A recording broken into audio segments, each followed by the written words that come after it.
Welcome back my YouTube channel. Cùng nó bà nghìn nàng lối ya các tên pareng kine kiken don ngi day ban bột là đáp shot ngeu ching mình tối na kane ka video wanam glad ban share lem shaki perlok la ne hayeng hasem jong pi wanam glad ru ban like share and subscribe ya kane ka channel ale ngan ya pet ya kane ka ching hi kai English to Kasi. Speaking English slowly has two advantage.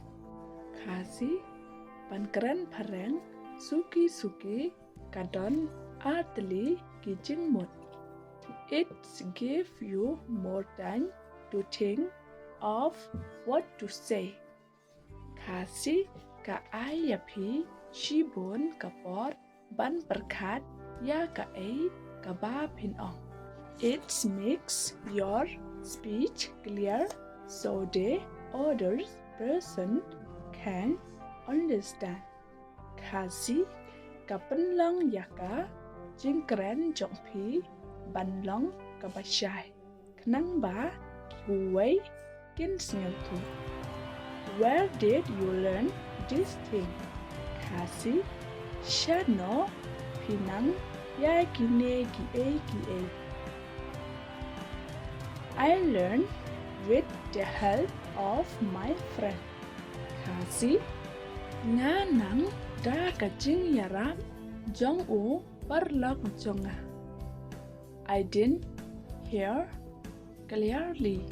Kasi ngam yo sngew pa. Do you know here? Kasi pi itu yaka.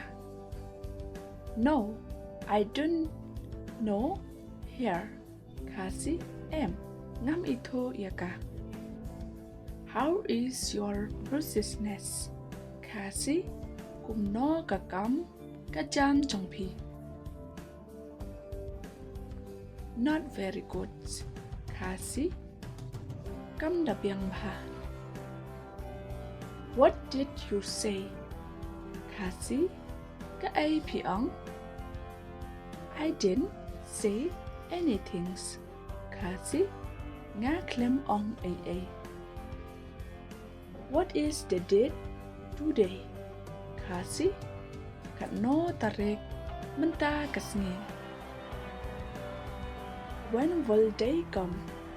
Kasi lano kinwan. They will come at night. Kasi kinwan shibet jamit. Do you have more? Kasi hidang don shushu. Don't worry, you are not alone. Kasi what's no see him long marway. You are the light of my life. Kasi hilong kajing shy ha kajing im jonga. You bring joy to my life. Kasi hi wanra ya kajing men ha kajing im jonga. You inspire me. Kasi hi ai men sem yanga. You are wasting my time. Kasi hi panlot ya kapor jonga. What do you want from me?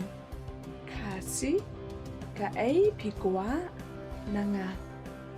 I need your help and your support. Kasi nga don kam kajing yarap bat kajing kershan jongpi. So that I can make more video.